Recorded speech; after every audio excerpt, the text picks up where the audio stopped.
자, 우리 다 같이 계시록 12장 17절에 있는 말씀을 보도록 하겠습니다. 계시록 12장 17절에 있는 말씀입니다. 자, 요한계시록 12장 17절인데 용이 여자에게 분노하여 돌아가서 여자의 남은 자손 곧 하나님의 계명을 지키며 예수의 증거를 가진 자들로 더불어 싸우려고 바다 모래 위에 섰더라. 이것이 요한계시록 12장 17절의 얘기입니다.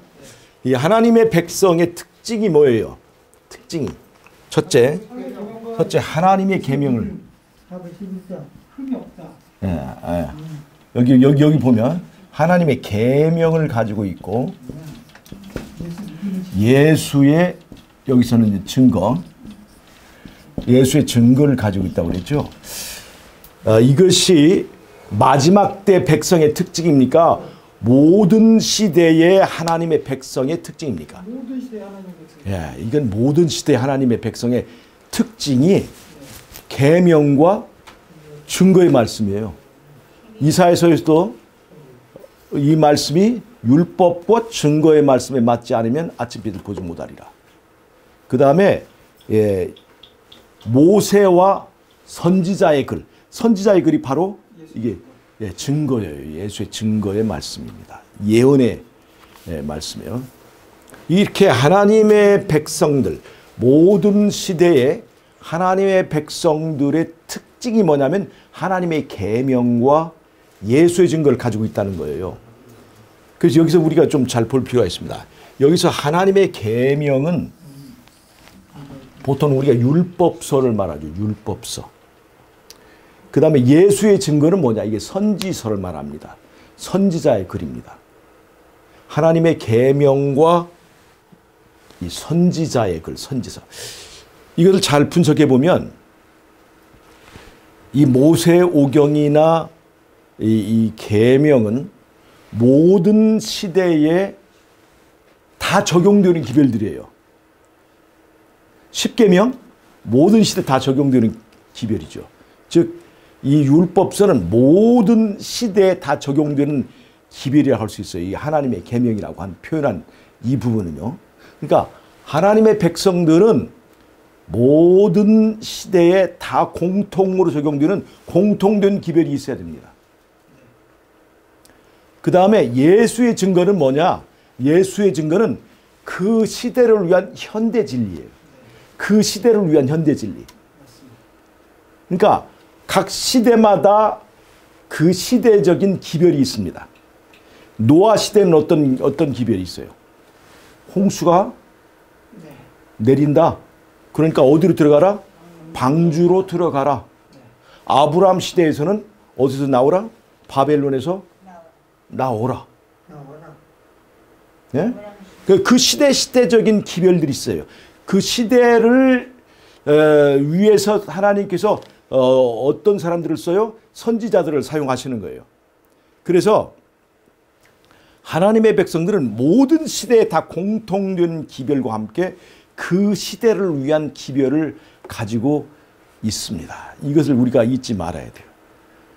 그래서 우리 시대의 예수의 증거는 뭐냐? 그것은 바로 우리 시대가 어떤 시대예요? 1844년부터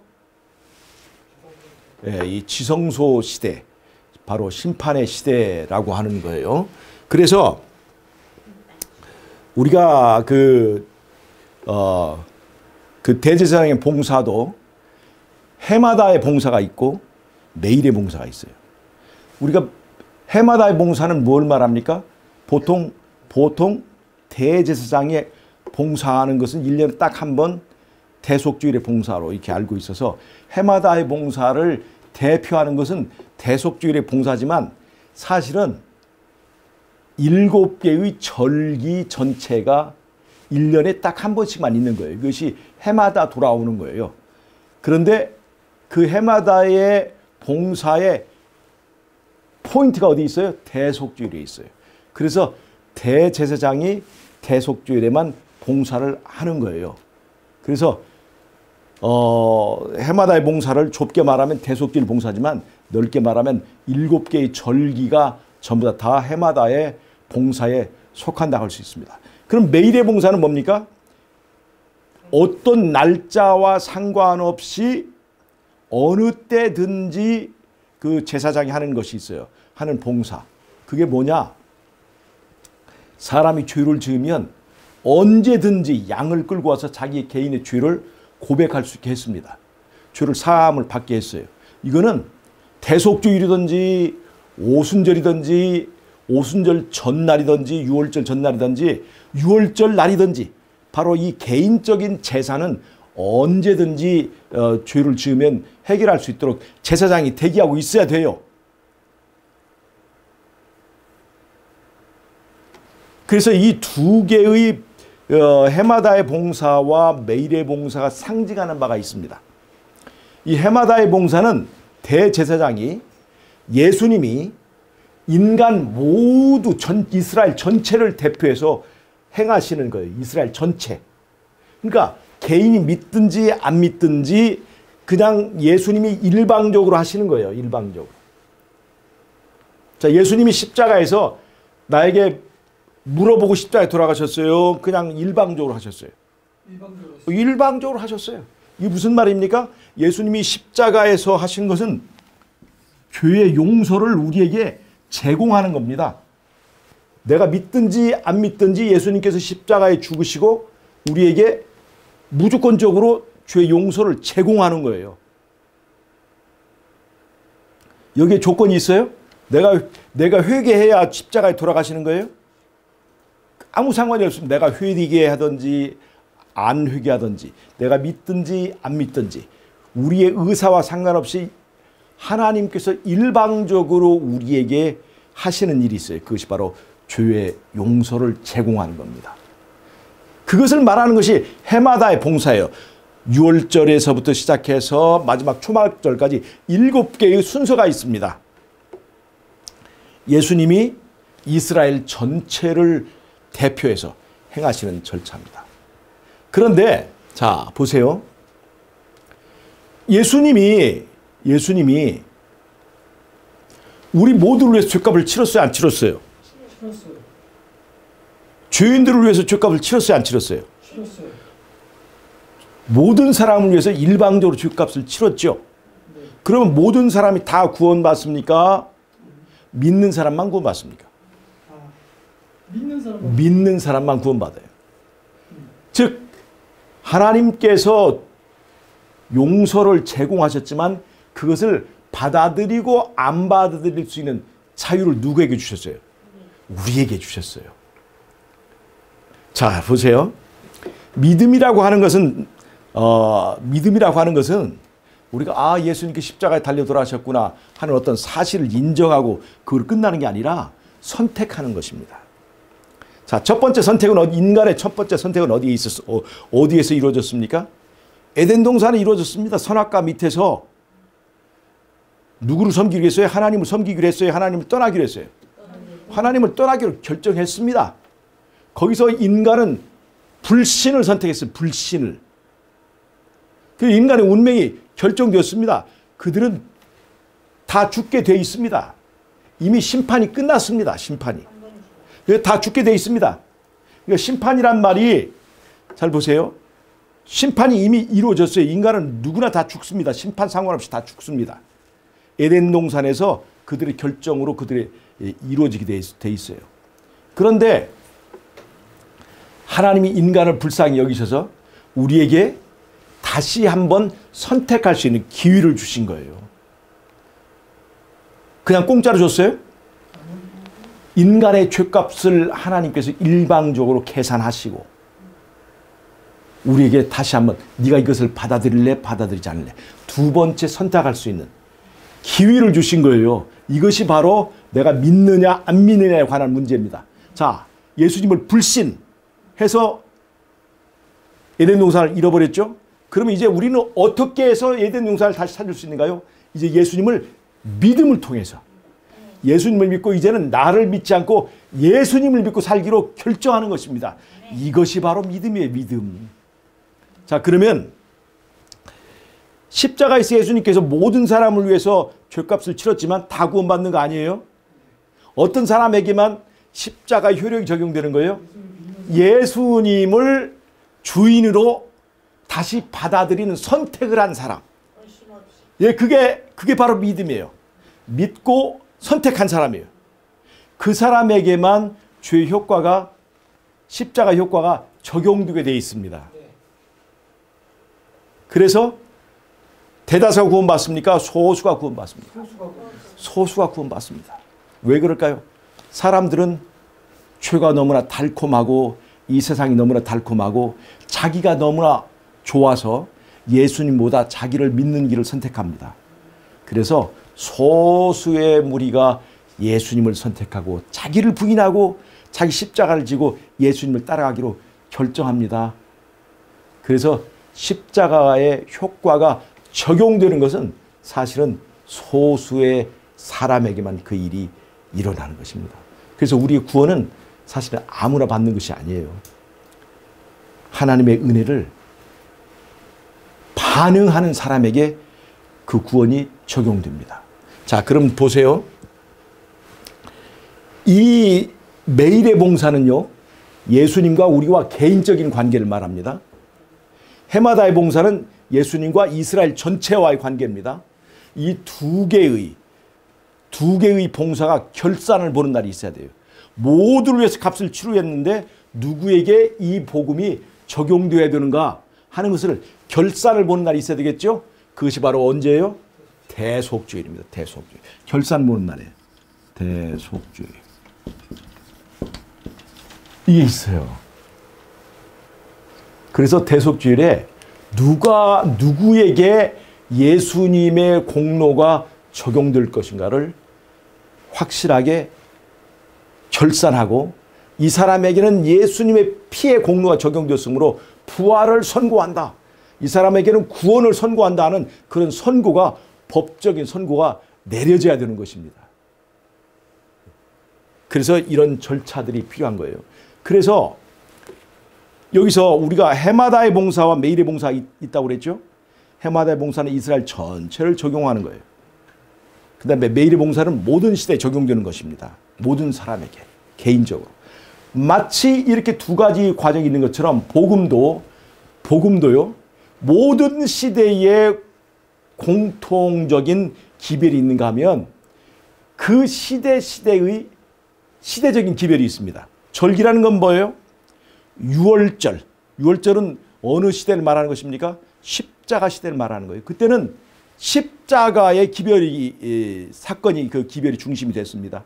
그리고 지나서 오순절 사건의 그 기별이 있고, 그 다음에 나팔절 시대에는 어떤 운동이 있었습니까? 이 세상에 재림 운동이 있었죠. 이제 하나님의 심판이 시작되었다라고 하나님의 백성을 준비시키기 위해서 재림 운동이 있었어요. 그것이 바로 나팔절과 같은 역할을 했었습니다. 그리고 이제 1844년부터 드디어 대속주일의 시대가 되면서 이 시대에 우리가 전해야 되는 시대적인 기별이 뭐냐면 바로 심판의 기별입니다. 그것을 말하는 것이 뭐냐면 바로 새천사의 기별이에요.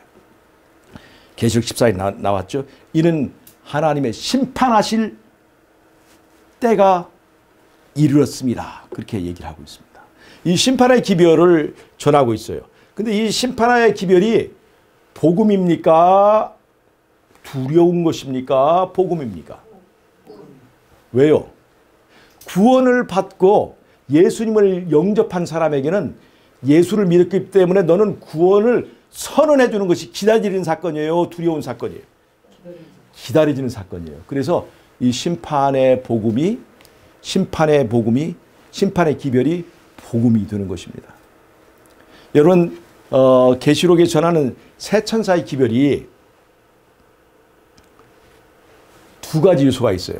모든 시대에 적용되는 기별이 있습니다. 즉 마지막 때뿐만 아니라 에덴 동산부터 다니엘 시대부터 아브라함 시대 모든 시대에 공통적으로 적용되는 그 기별이 있습니다. 그게 뭐예요? 예수 믿어야 구원받는다 하는 거예요. 예수를 영접하는 그 믿음으로 말미암는 의의 기별이에요. 예수를 영접하면, 자, 왜 그러냐면 이 매일의 봉사는 절기를 상관없이 모든 날짜에 다 적용되는 거예요. 그러니까 예수님이 십자가 이전에 아담 시대에도 무엇으로 구원을 받을까요? 예수님이 십자가에 예, 십자가 믿음으로 구원받는 거예요. 이거는 예수님과 우리 개인적인 관계는 아담 시대나 우리 시대는 다 똑같이 예수님을 개인의 구주로 영접한 그 사람에게 이 구원이 적용되는 것입니다. 그러나 십자가 사건은 시대적인 기별입니다. 그 시대가 돼야, 그 시기가 돼야, 그 때가 이루어져야 그 사건이 이루어지는 거예요. 그래서 그 때에 맞는 기별들을 하나님의 백성들은 가지고 있어요. 그래서 하나님의 백성은 공통적인 기별, 하나님의 말씀, 하나님의 계명, 시대적인 기별, 예수의 증거, 이 두 가지를 다 가지고 있습니다. 즉 시대적인 기별은 뭐예요? 그 사람들을 누가 지금 이끌고 있다? 예수님이 이끌고 있다는 것의 증거입니다. 우리가 이 남은 무리라고 하는 것의 특징이 바로 그래서 중요한 거예요. 뭐가 있어야 돼요? 예수의 증거가 있어야 돼요. 그 시대를 위한 기별이 있어야 되는 것입니다. 우리는 모든 시대에 공통되는 기별과 함께 그 시대를 위한 기별을 가지고 있어야 돼요. 그것이 바로 예언의 신입니다. 예언의 신. 바이블을 통해서 1844년 이후부터 일어나는 사건에 대해서 기별을 전하고 그 시대에 우리들이 해야 될 준비해야 될 일과 하늘에서 이루어지는 일과 함께 우리가 함께 이루어져 나가야 될 그 사건들을 알려주는 것이 바로 예수의 증거라고 하는 것입니다. 여러분, 그러니까 새천사의 기별은 모든 시대에 공통적인 기별이 있어요, 없어요? 어디서부터? 에덴에서부터 땅끝까지. 아니, 하늘에서부터 이미 하늘에서부터 시작된 그 공통적인 기별이 있습니다. 그것이 뭐예요? 하늘에서부터 대쟁투가 시작이 되었죠. 대쟁투는 누구와 누구의 싸움이에요? 예수님과 사단과의 싸움입니다. 즉 여호와를 섬길 것이냐, 창조주이신 여호와를 섬길 것이냐, 아니면 피조물도 하나님으로 섬길 수 있느냐, 우상을 섬길 것이냐 하는 전쟁이 하늘에서도 시작이 되었습니다. 피조물 중에서 가장 뛰어나고 가장 탁월한 게 그 누구예요? 바로 루스벨이죠. 루스벨이 바로 예수님과 싸워서 나도 하나님이야, 나도 경배를 받을 자격이 있어 라고 경배 전쟁을 시작을 한 것이에요. 거기서 그래서 대쟁투가 하늘에서 시작됐기 때문에 사단의 주장과 예수님의 주장이 거기서부터 시작이 된 거예요. 지금 이 대쟁투가 진행되는 동안에 그 양 진영에서 예수님이 주장하는 주장과 사단이 주장하는 주장이 내용이 동일할까요? 안 동일할까요? 내용이 동일한 주장이 있습니다. 그래서 예수님 진영에서는 하나님을 경유하라. 여호와만이 진짜 하나님이야. 창조주를 경배하라 라고 하는 것이 예수님의 기별이에요. 그리고 피조물의 공로로 구원받는다? 아니면 창조주의 은혜로 구원받는다? 예수님의 기별은 바로 그것입니다. 하늘에서부터 마지막 때까지 그 기별은 동일한 거예요. 그런데 각 시대마다 서로 다툼이 있는 그런 시대적인 기별들이 있죠. 그런 시대적인 기별들은 하늘에서 시작된 전쟁이 진행됨에 따라서 그때 이제 내용이 조금씩 달라지게 되어 있습니다. 그래서 그것은 바로 7개의 절기가 이렇게 변해가는 것처럼 바로 기별이 그 시대를 타게 되었는데 1844년부터 살고 있는 우리들에게 전해지는 기별은 바로 그것이 새천사의 기별, 심판의 기별이 들었다는 것이죠. 그리고 거기에 바벨론이 무너졌다 하는 기별이 둘째 천사고, 그 다음에 셋째 천사는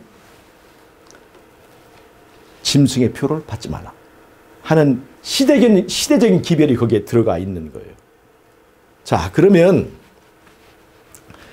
우리가 이 새천사의 기별이 역사적으로 시작된 순서는 어떻게 되냐면 첫째 천사의 기별이 심판하실 시간이 이르렀다 라고 하는 첫째 천사의 기별이 전해지기 시작한 때는 언제였을까요?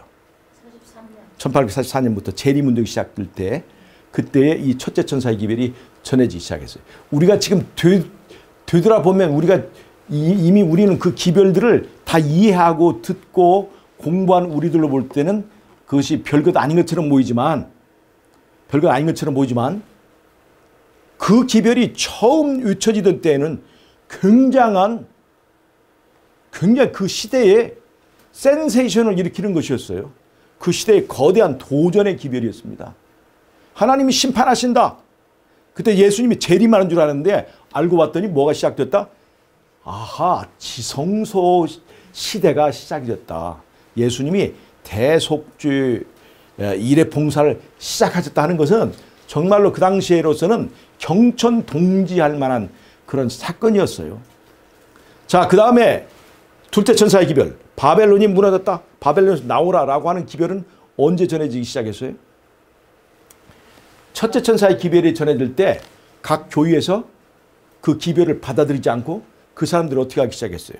정죄하고 하나님의 뜻에 의해서 일어난 그 사건을 이 귀신의 장난으로 치고 이설로 치고 그들을 내쫓을 때 드디어 하나님께서 둘째 천사의 기별, 바벨론에서 나오라. 바벨론이 무너졌다. 바벨론이 나오라라고 하는 기별을 외치게 하셨습니다. 그래서 우리가 둘째 천사의 기별이 거기서 이제 시작이 됐다고 생각을 합니다.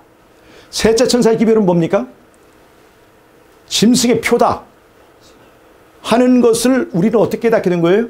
안식일에 대한 새로운 의미를 1860년대쯤에 그 안식일 기별을 깨닫게 됐습니다.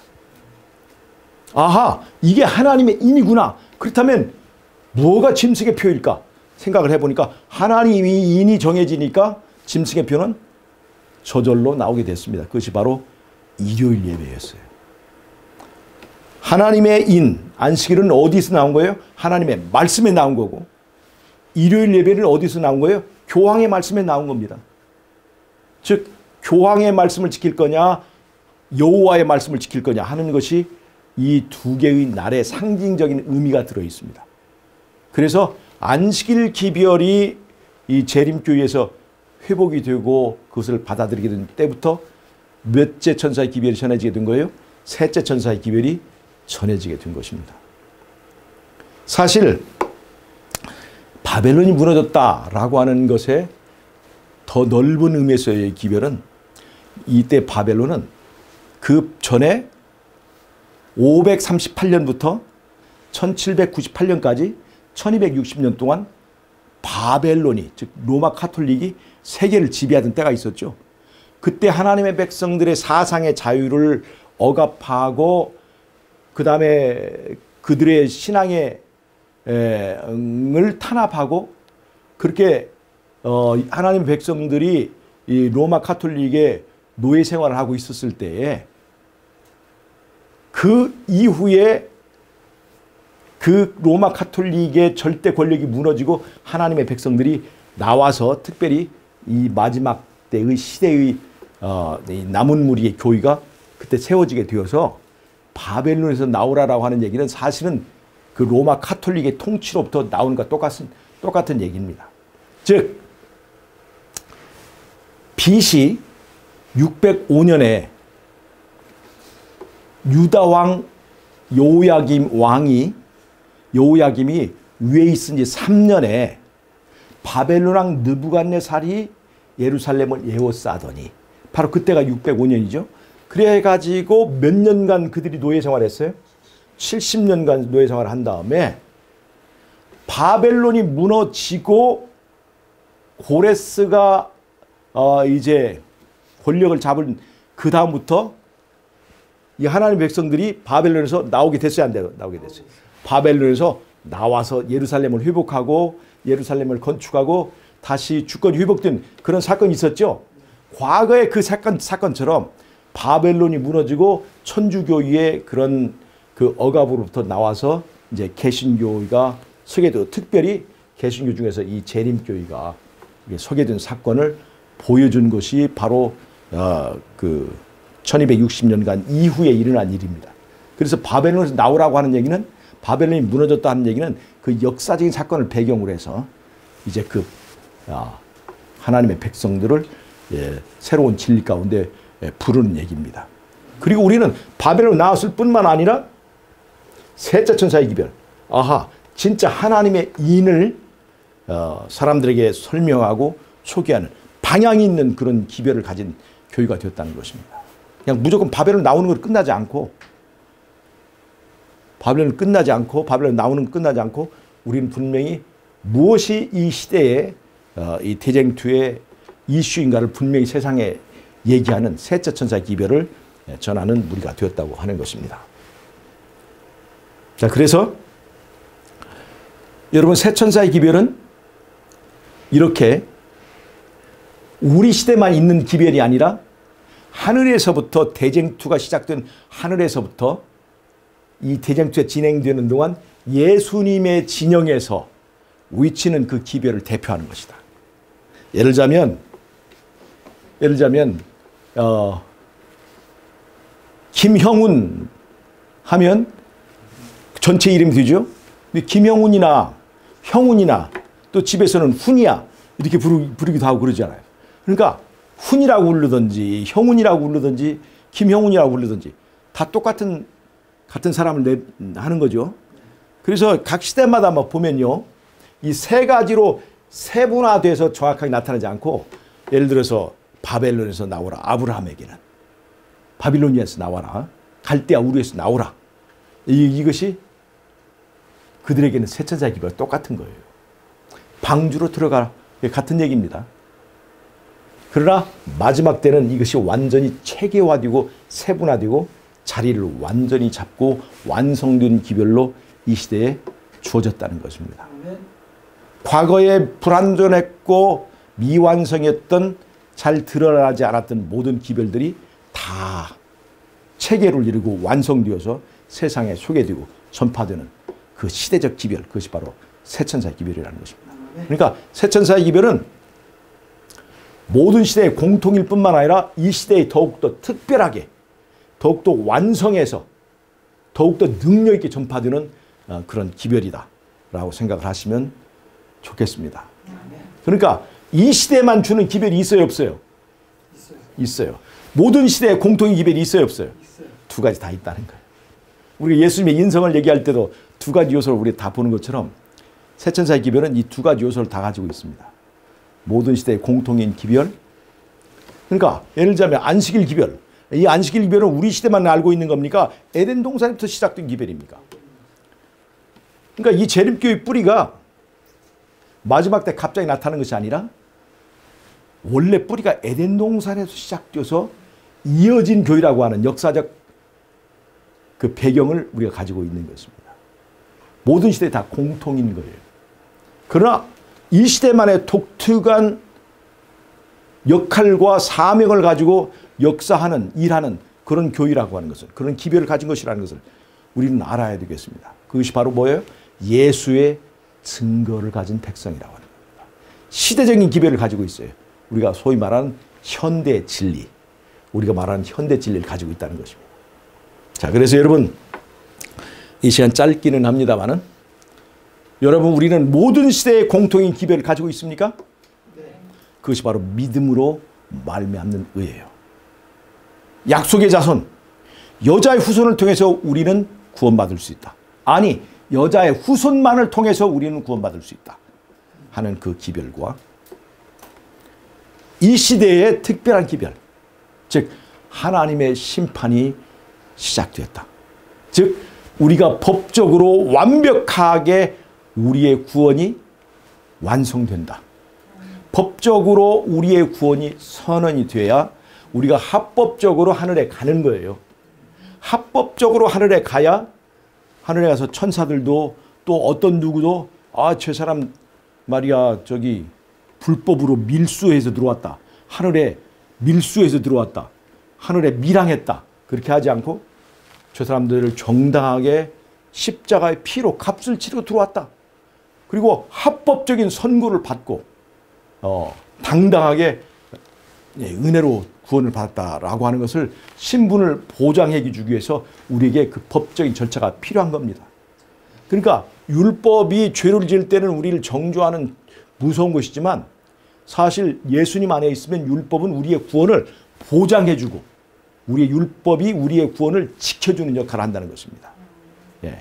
그래서 마지막 때에 하나님의 심판의 시간이 시작되었다라고 하는 이 기별이 굉장히 중요한 기별이라는 것입니다.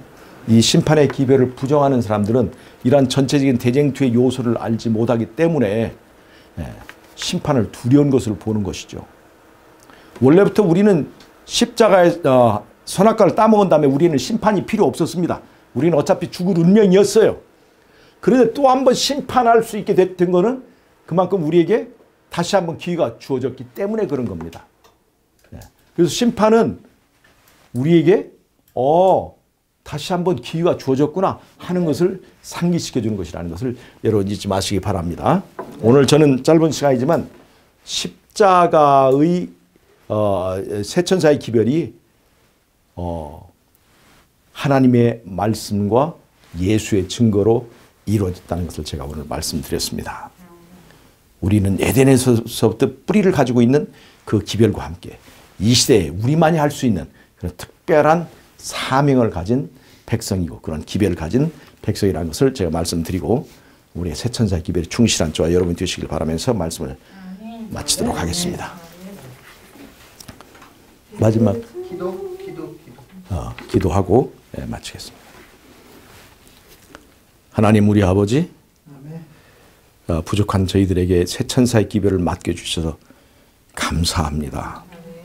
여러 가지로 힘들고 어려운 환경들이 있지만 잘 극복하고 우리 주님께서 우리에게 위탁하신 기별들을 잘 전하는 백성들이 될 수 있도록 도와주시옵소서. 이 세상 끝날까지 주님께서 이 사명을 잘 할 수 있도록 우리와 함께 해주시기를 예수님의 이름으로 기도하옵나이다. 아멘.